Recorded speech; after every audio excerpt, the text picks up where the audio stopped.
Hi all, welcome to പ്രോണസിനി talks. ഇന്ന് പറയാൻ വേണ്ടി പോണത് ഒരു തമിഴ് സിനിമയുടെ റിവ്യൂ പറയാൻ വേണ്ടി പോകുന്നത്. തമിഴ് ക്രൈം ത്രില്ലർ വിഭാഗത്തിൽപ്പെടുത്താൻ വേണ്ടി പറ്റിയ ഒരു സിനിമയുടെ റിവ്യൂ ആണ് പറയാൻ വേണ്ടി പോണത്. Maruti Nagar police station.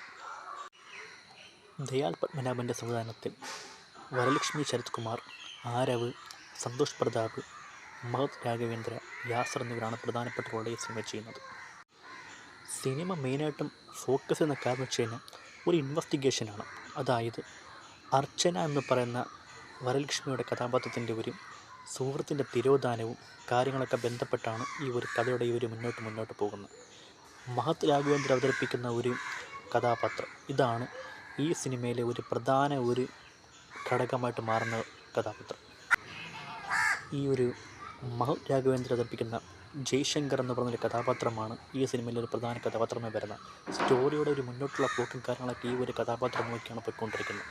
ആ ഒരു സമയത്താണ് ഒരു ദിവസം ഈ ഒരു ജയശങ്കർ എന്ന് പറയുന്നൊരു കഥാപാത്രം അവിടെ ഒരു കിഡ്നാപ്പിംഗ് സംബന്ധപ്പെട്ടൊരു സംഭവം കാണുന്നതും അവിടുത്തെ ഒരു പോലീസ് ഉദ്യോഗസ്ഥയായ കഥാപാത്രമായ വരലക്ഷ്മിയുടെ അർച്ചനെ ഇൻഫോം ചെയ്യുന്ന കാര്യങ്ങളുടെയൊക്കെയാണ് ഈ കഥയുടെ റൂട്ട് മാപ്പും കാര്യങ്ങളൊക്കെ പോകുന്നത്. അത് മുഖാന്തരം ഇങ്ങോട്ട് പോകുന്ന സമയത്താണെങ്കിൽ ഈ ഒരു കഥാപാത്രം മിസ്സിങ് ആവുകയാണ്. അത് മുഖാന്തരം ഒരു ബാച്ച്മേറ്റിലുള്ള ഒരു 5 സുഹൃത്തുക്കളാണ് ഈ രാഘവേന്ദ്ര ആൻഡ് ഇവരുടെ ഒരു ടീം മൊത്തം. അങ്ങനെ ഈ ഒരു കൂട്ടുകാരനെ പറ്റിയുള്ള ഇൻവെസ്റ്റിഗേഷനും കാര്യങ്ങളും അതിൽ മുഖാന്തരം മുന്നോട്ട് പോയുള്ള ഒരു സംഭവബഹുലമായ ഒരു കഥയിലൂടെയാണ് ഈ ഒരു Maruti Nagar police station cinema മുന്നോട്ട് പോകുന്നത്. സിനിമയുടെ മുന്നോട്ടുള്ള പോക്കാണെന്നത് നമുക്ക് തോന്നിപ്പം തുടക്കമൊക്കെ തോന്നും ഈ ഒരു സിനിമ ഒരു ആവറേജ് പടമായി മാറുകയല്ലേ, അല്ലെങ്കിൽ വേണ്ട പോലെ ഒരു തിരക്കഥയും കാര്യങ്ങളൊന്നും എന്നുള്ള ഒരു രീതിക്ക് തന്നെ പോകാൻ നേരത്താണ് അത് കണ്ടിരിക്കുന്ന പ്രേക്ഷകർക്ക് എന്തെങ്കിലുമൊക്കെ ഒന്ന് സമ്മാനിച്ചൊരു കഥ മുന്നോട്ട് പോകുമ്പോഴാണ് അതിൽ നമുക്കൊരു തൃപ്തി വരുന്നത്. ഇതിൻ്റെ ഒരു സ്റ്റാർട്ടിങ് ടു ഒരു അരമണിക്കൂർ കഴിയുന്ന സമയം വരേക്കും സത്യം പറഞ്ഞാൽ ഈ പടത്തിനകത്ത് ഒന്നുമില്ല. ചുമ്മാ എന്തൊക്കെയോ ഒരു ന്യൂ നോർമലായിട്ടുള്ള കുറച്ച് കാര്യങ്ങൾ ഇങ്ങനെ കാണിച്ചുകൊണ്ട് പോകണം എന്നല്ലാതെ പ്രത്യേകിച്ച് തിരക്കഥയിലേക്കുള്ള ഒരു എന്താണെന്ന് വെച്ചാൽ അതിൻ്റെ ഒരു വൈബോ അല്ലെങ്കിൽ അത് മുഖാന്തരം കഥ എന്താണെന്നൊന്നും ജനങ്ങൾക്ക് പിടികിട്ടാൻ വേണ്ടി പോകുന്നില്ല. എന്തോ ഒരു സംഭവം ഇങ്ങനെ ഷൂട്ടിൽ വെച്ച് നിനക്ക് മുന്നോട്ട് പോവുകയാണ്. അത് കഴിയുമ്പോൾ എന്തെങ്കിലുമൊക്കെ ഒരു ട്വിസ്റ്റ് വരാൻ വേണ്ടി എവിടെയോ കൊണ്ടൊരു സസ്പെൻസ് കണക്കൊരു സംഭവം കൊണ്ടുവരാൻ ശ്രമിക്കുന്നുണ്ട് അവരതിനകത്ത്. ഈ ഒരു സിനിമയുടെ റണ്ണിങ് ടൈം ഇങ്ങനെ പോകാൻ നേരത്താണെങ്കിൽ ജനങ്ങൾക്ക് എന്തെങ്കിലും ഒന്ന് മനസ്സിലാവണം. കാരണം സിനിമയുടെ സ്റ്റോറി ഇതാണ്, അല്ലെങ്കിൽ സിനിമ ഇതെന്ന് പറയാൻ വേണ്ടി ആഗ്രഹിക്കുന്ന കാര്യം. ഇൻ്റർവ്യൂവിലൂടെ അടുക്കാൻ നേരത്താണ് ഈ സിനിമയുടെ കഥ എന്താണെന്നും കാര്യങ്ങളൊക്കെ എന്താണെന്നൊക്കെ ഉള്ള ആ ഒരു ഫാക്ടർ മാത്രം ഈ സിനിമയിൽ വളരെ മികച്ചതായിട്ട് സംവിധായകനെ കൊണ്ടുവരാൻ വേണ്ടി കഴിഞ്ഞിട്ടുണ്ട്. കാരണം ആ ഒരു എലമെൻറ്റ് വെച്ച് സിനിമ മുന്നോട്ട് പോയിരുന്നെങ്കിൽ കുറച്ചുകൂടെ ബെറ്റർ ആയിപ്പോന്ന് തോന്നിപ്പോയി. കാരണം ഈ ഒരു സീൻ തുടക്കമേ വരേണ്ടതായിരുന്നു. അത് വരാതെ ഇൻ്റർവൽ ബ്ലോക്കിൽ കൊണ്ടാണ് ഇതിൻ്റെ ഒരു മെയിൻ ട്വിസ്റ്റ് കാണിക്കുന്നത്. സ്റ്റാർട്ടിങ്ങിൽ ജനങ്ങൾ കണ്ടിരിക്കുകയാണ് ഈ ഒരു പടം എന്താണ് എന്നറിയാൻ പോയി. അതിങ്ങനെ കണ്ടിരിക്കുമ്പോൾ ജനങ്ങൾക്ക് തൃപ്തിപരമായി നിൽക്കില്ല. പക്ഷേ ആ ഒരു ഇൻ്റർവൽ ബ്ലോക്ക് എത്തുന്ന സമയത്ത് കാണിക്കുന്ന ഒരു ട്വിസ്റ്റ് പരമായിട്ടുള്ള കാര്യം വളരെ ഗംഭീരമായ ഒരു സ്റ്റോറി എലമെൻ്റ് ആയിരുന്നു. അതായത് കൃത്യം ഒരു 3 മിനിറ്റ് കൊണ്ട് നടക്കുന്ന ഒരു മർഡർ, ഇതാര് ചെയ്തു, എന്താ പറ്റി എന്നുള്ള ഒരു സംഭവത്തിൻ്റെ ഇൻവെസ്റ്റിഗേഷനും കൂടെ ഈ സിനിമ മുന്നോട്ട് വെച്ചുകൊണ്ട് ഇങ്ങനെ കൊണ്ടുപോകുന്നുണ്ട്. ഈ ഒരു സംഭവം ഉണ്ടാകാൻ വേണ്ടിയിട്ടുള്ള കാരണം എന്തെന്ന് വെച്ച് കഴിഞ്ഞാൽ നമ്മുടെ സ്റ്റോറി എലിമെൻ്റ് ഒന്ന് പരിശോധിക്കുകയാണെങ്കിൽ അതിനകത്ത് വേറെ ഒന്നുമില്ല. അതായത് ഈ ഒരു നേരത്തെ പറഞ്ഞ ജയശങ്കർ എന്ന് പറഞ്ഞ ഈ മഹത് രാഘവേന്ദ്രൻ്റെ കഥാപാത്രം ഒരു കിഡ്നാപ്പിംഗ് സംബന്ധപ്പെട്ടത് കാണുന്നതും അത് പോലീസ് സ്റ്റേഷനിലേക്ക് വന്ന് അവിടെ കംപ്ലയിൻറ്റ് ചെയ്യുന്ന SIയെയും കൂട്ടി അവിടെ നേരെ അങ്ങോട്ട് പോണതും ആ ഒരു സ്ഥലത്തെത്താൻ നേരത്തെ അറിയുന്നു ഈ വന്ന പോലീസുകാരനും ഈ ഒരു കിഡ്നാപ്പിംഗ് മാഫിയും തമ്മിൽ ടീമാണെന്നും ആ ഒരു കാര്യം വെച്ച് കേസ് കൊടുത്ത് അല്ലെങ്കിൽ കാര്യം പറഞ്ഞ് കൊണ്ടുവന്ന ഈ മഹത് രാഘവേന്ദ്രയുടെ ഒരു ജയശങ്കർ എന്നുള്ള കഥാപാത്രത്തിനെ ഇവർ പിന്തുടരുകയും അത് മുഖാന്തരം ഇദ്ദേഹത്തെ അങ്ങ് കൊല്ലുകയും ചെയ്യുന്ന ഒരു കാരണമുണ്ട്. ആ ഒരു കാര്യമാണ് നേരത്തെ വരലക്ഷ്മിയൊക്കെ ഇൻവെസ്റ്റിഗേറ്റ് ചെയ്യുന്ന ഈ ജയശങ്കറിന് എന്ത് പറ്റുന്നുള്ള കഥ അദ്ദേഹത്തെ ഇങ്ങ് കൊല്ലുകയാണ്. ആ ഒരു കാര്യം വെച്ച് ഇത് ആര് ചെയ്തു എന്ത് ചെയ്തെന്നുള്ള അന്വേഷണത്തിൽ ഇവർ ഈ ഒരു SI ആയ ഒരാളെ കണ്ടുപിടിക്കുകയാണ്. പിന്നെ ഈ ഇത്രയും 5 സുഹൃത്തുക്കൾ ഒരുമിച്ച് ജീവിച്ചു വളർന്നു വന്ന ഒരു കാലഘട്ടത്തിൽ ഇവരുടെ കൂടെയുള്ള ഒരാൾ ഒരു മരണപ്പെടുമ്പോൾ അദ്ദേഹത്തിനെ കൊന്ന വ്യക്തികൾക്കെതിരെയുള്ള ഒരു പ്രതികാരം കൂടിയാണ് ഈ ഒരു കഥയായിട്ട് മുന്നോട്ട് പോകുന്നത്. ഈ ഒരു രീതിക്കും ഈ ഒരു കഥ മുന്നോട്ട് പോകാൻ നേരത്ത് ഓൾറെഡി വരലക്ഷ്മി, ആരവ് എന്നിവരൊക്കെ ചേർന്നുകൊണ്ട് ഈ ഒരു യാസർ എന്നിവർ ചേർന്നുകൊണ്ട് ഈ തൻ്റെ ഈ ഒരു ഫ്രണ്ടിൻ്റെ മരണത്തിനു കാരണമായി ഒരു പോലീസ് ഓഫീസറെ കൊല്ലാനുള്ള ഒരു പ്ലാനിങ് ചെയ്യുകയും അവരൊരു ഡ്രാമാറ്റിക്കായിട്ട് ആ സ്റ്റേഷനിൽ വരികയും അത് മുഖാന്തരം അവരൊരു പ്ലാനിങ് ചെയ്യുന്ന ആ ഒരു സംഭവം അവിടെ മറ്റാരോ ചെയ്യുകയാണ്.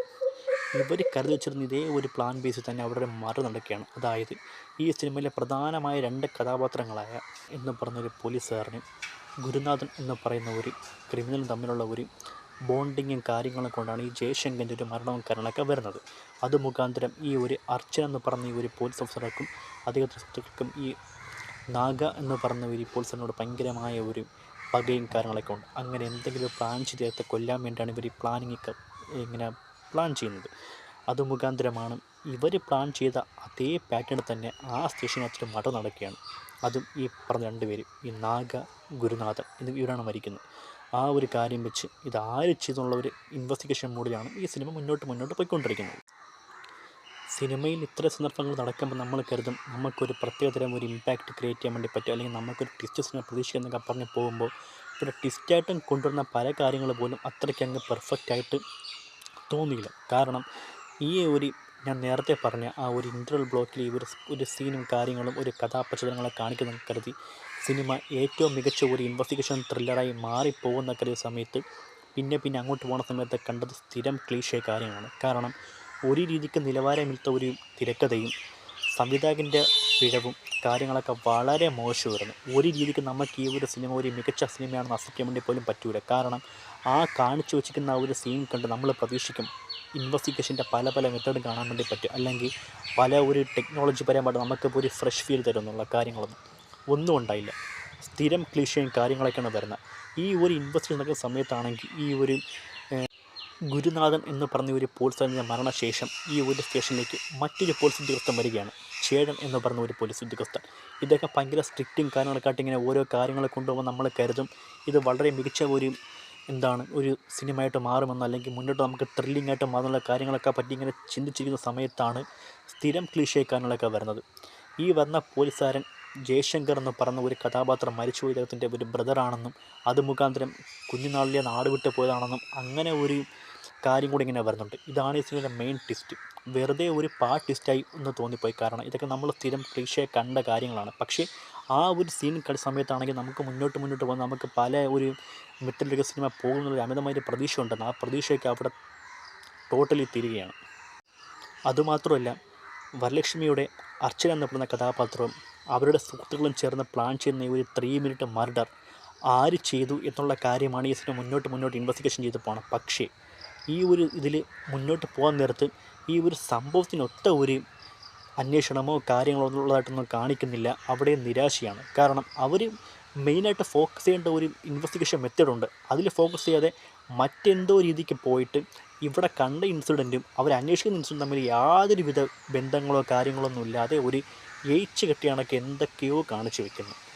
ഭയങ്കര നിരാശയായിപ്പോയി. കാരണം ഇത്രയ്ക്ക് നല്ലൊരു സ്റ്റോറി എലമെൻ്റ് സംവിധായകൻ്റെ കൈ കിട്ടിയിട്ട് സംവിധായകൻ വേണ്ട പോലെ അത് ഉപയോഗിച്ചു എന്നുള്ളതാണ് ഏറ്റവും വലിയൊരു പരാജയം ഈ സിനിമയുടെ. അത് പറയേണ്ട ഏറ്റവും വലിയ നെഗറ്റീവാണ്. ജനങ്ങൾ എക്സ്പെക്റ്റ് ചെയ്തു. കാരണം ഈ ഒരു ഇൻസിഡൻറ്റ് കൊണ്ട് ഇനി മുന്നോട്ട് പോകാൻ നേരത്ത് നമുക്ക് നല്ലതുപോലെ നമുക്കൊരു ഇൻവെസ്റ്റിഗേഷൻ മൂവി കാണാൻ വേണ്ടി പറ്റും, അല്ലെങ്കിൽ അതിനകത്ത് ഒരു സംഭവം ഉണ്ടെന്ന് കരുതിയപ്പം അവിടെ ആകെ പരാജയമായിട്ട് മാറുകയാണ്.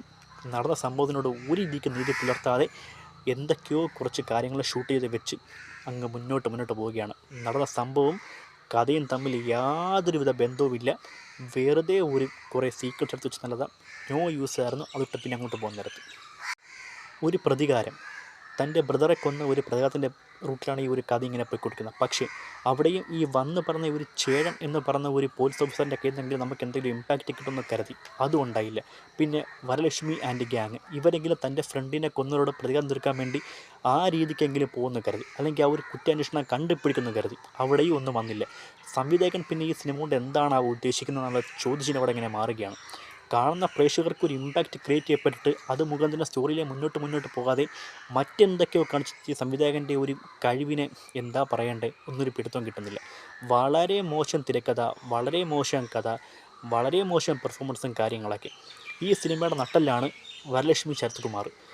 2017 തൊട്ട് ഈ 2023 വരേക്കുള്ള സമയം നോക്കുകയാണെങ്കിൽ വരലക്ഷ്മി ഒന്നിടാവിടം വിട്ട സിനിമകൾ ചെയ്യുന്നെങ്കിൽ പോലും എടുക്കുന്ന സ്ക്രിപ്റ്റുകളും കാര്യങ്ങളൊക്കെ വളരെ പെർഫെക്റ്റ് ആയിരിക്കും. തൻ്റെ കഥാപാത്രത്തിന് ചേർന്നതും അല്ലെങ്കിൽ തനിക്ക് ചെയ്യാൻ വേണ്ടി പറ്റിയതും തനിക്ക് പെർഫോമൻസ് ചെയ്യാൻ വേണ്ടി പറ്റിയ രീതിക്കുള്ള സ്ക്രിപ്റ്റുകളാണ് നമ്മൾ കണ്ടിരിക്കുന്നത്. വരലക്ഷ്മി 2017 മുമ്പ് പല സിനിമ എന്നൊക്കെ അഭിനയിച്ചെങ്കിൽ പോലും അത്രയ്ക്ക് ഇമ്പാക്റ്റ് ക്രിയേറ്റ് ചെയ്യാൻ വേണ്ടി പറ്റില്ല. പക്ഷേ 2017 ഒരു ഓണ സമയത്ത് റിലീസ് ചെയ്തപ്പെട്ട വിക്രം വേദയിലെ ഒരു കഥാപാത്രമാണ് വരലക്ഷ്മിയുടെ ഒരു കരിയറെ മാറ്റിക്കൊടുത്ത. അവിടെ നിന്ന് പിന്നെ ഇങ്ങോട്ട് നോക്കുകയാണെങ്കിൽ വരലക്ഷ്മി എടുക്കുന്ന സ്ക്രിപ്റ്റുകളും കാര്യങ്ങൾ അല്ലെങ്കിൽ ചൂസ് ചെയ്യുന്ന റോളൊക്കെ തനിക്ക് അത്യാവശ്യം പെർഫോമൻസ് ചെയ്യാൻ വേണ്ടി പറ്റിയ രീതിക്കുള്ള ഒരു റോൾ നമുക്ക് ചൂസ് ചെയ്യാൻ വേണ്ടി പറ്റും. ഇവിടെ നയൻതാര ഒരു കാര്യമുണ്ട്, അതായത് നായകൻ ഇല്ലെങ്കിൽ പോലും ഒരു നായികയെ വെച്ച് സിനിമ വിജയിപ്പിക്കാൻ വേണ്ടി പറ്റുമെന്നും അതിന് 50 കോടിയോ 100 കോടിയോ ക്ലബിലൊക്കെ പടം കയറ്റാൻ വേണ്ടി പറ്റുമെന്ന് തെളിച്ചിട്ടുള്ള ഒരു നായികയാണ് നയൻതാര. ഈ വരലക്ഷ്മിയുടെ ഒരു കംബാക്ക് വരേക്കും അങ്ങനെ ഒരു നായിക നയൻതാര മാത്രമേ ഉള്ളൂ എന്നാണ് കരുതിയിരുന്നത്. ആ സമയത്താണ് തൻ്റെ ഒരു കഴിവ് കൊണ്ടും തൻ്റെ ഒരു സ്ക്രിപ്റ്റ് വിഷയം കൊണ്ടും വരലക്ഷ്മി ഇങ്ങോട്ട് വന്നിട്ട് പല സിനിമകളും ഇവിടെ ഹിറ്റായി പോയിക്കൊണ്ടിരുന്നത്. നയൻതാരയ്ക്ക് കൂടെ ഓപ്പോസിറ്റ് നിന്ന് സിനിമകൾ വിജയിപ്പിക്കുകയും ജനങ്ങൾ ഏറ്റെടുക്കുകയും ചെയ്യുന്ന ഒരു നായികയ്ക്ക് എന്ത് പറ്റുന്നതാണ് ഇവിടെ ചോദിക്കുന്നത്. കാരണം തൻ്റെ സ്ക്രിപ്റ്റ് സെലക്ഷനും കാര്യങ്ങളൊക്കെ തനിക്ക് പെർഫോമൻസ് ചെയ്യാനും തനിക്ക് ചേർന്ന റോളൊക്കെ മാത്രമേ ഇവിടെ ചൂസ് ചെയ്യാൻ ഉള്ളായിരുന്നു. പക്ഷേ വരലക്ഷ്മി ഇപ്പോൾ സത്യം പറഞ്ഞാൽ എന്ത് കണ്ടിട്ടാണ് ഈ ഒരു സ്ക്രിപ്റ്റ് ചൂസ് ചെയ്തതെന്നും ഇതിൽ എന്ത് എലമെൻറ്റ് കണ്ടിട്ടാണ് എടുത്ത് അറിയാൻ വേണ്ടി പോയി. ഇതിൻ്റെ സംവിധായകനായ ദയാൽ പത്മനാഭനാണെങ്കിൽ കർണാടക ഡയറക്ടറാണ്. ഈ ഡയറക്ടറാണെങ്കിൽ വന്നിട്ട് അവിടെ കർണാടകപരമായിട്ട് 2-3 സിനിമകളൊക്കെ ചെയ്ത് സ്റ്റേറ്റ് അവാർഡും കുറേ അവാർഡിൽ അങ്ങനെ കുറേ മേടിച്ചിട്ടുള്ള ഒരാളാണ്. ഒരുപാട് അവാർഡുകളും കാര്യങ്ങളും തൻ്റെ കഴിവും തന്നെ അവിടെ തെളിയിച്ച ഒരാളാണ്. ഇവിടെ വന്ന് ഈ ഒരു മരുതി നഗർ പോലീസ് സ്റ്റേഷൻ എന്നുള്ളൊരു സംഭവം ഇങ്ങനെ എടുത്തേക്കുന്നത്. പക്ഷേ ഇവിടെ അദ്ദേഹത്തിന് അപ്പാടെ പരാജയമായിപ്പോയി. അതുമാത്രമല്ല, നമ്മൾ ഈ സിനിമയുടെ ക്ലൈമാക്സിലേക്ക് അടുക്കുമ്പോൾ ആ നടന്ന ഒരു ഇൻസിഡൻറ്റ്, ആ 3 മിനിറ്റ് മർഡർ, അതെങ്ങനെ ചെയ്തു, അതാര് ചെയ്തു, എങ്ങനെയാണ് സംഭവിച്ചത് എന്നൊക്കെ അറിയാൻ ജനങ്ങൾക്കൊരു കാണും. കാരണം മിക്ക സിനിമ നമ്മൾ കാണുന്നതാണ് ഒരു മർഡർ നടന്നാൽ അതിൻ്റെ ഇൻവെസ്റ്റിഗേഷനും കാര്യങ്ങളൊക്കെ പെർഫെക്റ്റായിട്ട് സ്ഥലത്ത് പോകും. ഇവിടെ അത് പെർഫെക്റ്റ് അല്ലായിരുന്നു. അതുമാത്രമല്ല, ഇത് പിന്നെ എങ്ങനെ ഉണ്ടായി, ആര് ചെയ്തു, ആരാണ് പ്രതി, ആരാണ് വില്ലൻ എന്നൊക്കെ കാണിക്കും. പക്ഷേ ഇവിടെ ആ 3 മിനിറ്റ് ഉള്ള ഒരു മർഡർ സീനും കാര്യങ്ങളൊക്കെ ഇതാര് ചെയ്തു, എങ്ങനെ ഉണ്ടായി, ആരാണ് ചെയ്തെന്നുള്ള കാര്യങ്ങളൊക്കെ ഇവിടെ അപ്പാടെ പരാജയമായിരുന്നു. ഇവിടെ അങ്ങനെ ഒരു കാര്യമേ കാണിക്കുന്നില്ല. അതായത് നടന്ന ഒരു സംഭവം നമുക്ക് തെളിവായിട്ട് നമുക്ക് പ്രേക്ഷകർ കാണിച്ചു തരണം. അവിടെ ഇത് ഷൂട്ടിംഗ് ചെയ്തിട്ടേ ഇല്ല. ഈ സംവിധായകൻ പിന്നെ ഈ സിനിമ കൊണ്ട് എന്താണ് അർത്ഥമാക്കിയത്? ഇതൊക്കെ കാണിച്ചെന്നൊരു സീൻ എന്ന് വെച്ച് കഴിഞ്ഞാൽ മെയിനായിട്ട് ഒരു ചോദിക്കുന്നുണ്ട്, അപ്പോൾ സാർ നമ്മളാണിത് പ്ലാൻ ചെയ്തത്, അപ്പോൾ എങ്ങനെയാണ് ഇതിനകത്തുള്ള ഒരു കാര്യങ്ങളൊക്കെ നടന്നെന്ന് ഒരു കഥാപാത്രം, യാസറിൻ്റെ കഥാപാത്രം ചോദിക്കുന്നുണ്ട്. അപ്പോൾ പറയുന്നു അത് ആ ഒരു ചേഴൻ എന്ന് പറഞ്ഞ ഒരു പോലീസ് ഓഫീസറിൻ്റെ മുഖത്തേക്ക് ക്യാമറ ഇങ്ങനെ പോയിട്ട് ഇപ്പം പറയുന്നുള്ള മട്ട് നിൽക്കുമ്പോൾ അധികമൊന്നുമില്ല. അവിടെ നടന്ന കാര്യം കാണിക്കുന്ന ജസ്റ്റ് ഒരു ഇതുമായിട്ട് യാതൊരുവിധ ബന്ധവുമില്ലാത്ത ഒരു സീക്വൻസ് കിടക്കാൻ ഒരു പോലീസ് ഓഫീസറൊന്നും മെയിൻ സ്വിച്ച് ഓഫാക്കുന്നു, പടം തീരുന്നു. എങ്ങനെ സംഭവിച്ചു, എന്ത് സംഭവിച്ചു, എന്താ സംഭവിച്ചത് എന്നുള്ള കാര്യങ്ങളൊക്കെ ഒന്ന് ഒരു പിടുത്തമില്ലാത്തൊരു പടമായിപ്പോയി. ഇത് 1 മണിക്കൂറും 56 മിനിറ്റും കൊണ്ട് എടുത്തു വെച്ച സിനിമയ്ക്കകത്ത് തിരക്കഥയോട് ഒരു നീതി പോലും പുലർത്താതെ എന്തൊക്കെയോ കാട്ടിക്കൂട്ടി വെച്ച ഈ ഒരു സിനിമ വളരെ മോശം പടം എന്ന് വെച്ച് കഴിഞ്ഞാൽ വളരെ മോശം പടം എന്ന് പറയാനേ പറ്റൂ. ആ ഒരു തുടക്കത്തിലേ എനിക്കൊരു ഇമ്പാക്റ്റും ഇല്ലായിരുന്നു. കണ്ടുള്ള സമയത്ത് ഇടയ്ക്ക് വെച്ച് ഇവർ ഈ ഒരു മർഡർ പ്ലാൻ ചെയ്യുന്നതും അത് മുഖാന്തരം എന്തെങ്കിലുമൊക്കെ നടക്കുമെന്നൊക്കെ കരുതുന്ന സമയത്ത് പ്രത്യേകിച്ചൊന്നും നടക്കാതെ ഇവർ പ്ലാൻ ചെയ്ത മർഡർ മറ്റാരോ ചെയ്യുന്നു, അങ്ങനെ ഒരു ഇൻവെസ്റ്റിഗേഷൻ പോകുന്നു. ആ ഇൻവെസ്റ്റിഗേഷനും ഈ ഒരു സംഭവം തമ്മിൽ ഒരു ബന്ധമില്ലാതെയാകുന്നു, പ്രതിയെ കണ്ടുപിടിക്കാതെയാകുന്നു, ക്ലൈമാക്സിൽ രംഗം കാണിക്കാതെയാകുന്നു. പിന്നെ ഈ സംവിധായകൻ എന്താണ് ഈ സിനിമ കൊണ്ട് ഉദ്ദേശിച്ചതെന്നാണ് ആലോചിക്കുന്നത്. ഒരു രീതിക്കും ഒരു കാണുന്നവരെ പൊട്ടന്മാരാക്കുന്ന ഒരു സിനിമയായിട്ടാണ് എനിക്ക് തോന്നിയത്. കാരണം അത്രയ്ക്കൊരു വളരെ മോശം പടം. വരലക്ഷ്മി നേരത്തെ പറഞ്ഞ പോലെ സ്ക്രിപ്റ്റ് സെലക്ഷനിൽ പെർഫെക്റ്റായ വരലക്ഷ്മി എങ്ങനെ ഈ സിനിമ ചൂസ് ചെയ്യുന്നുള്ള കാര്യമാണ് ആലോചിക്കുന്നത്.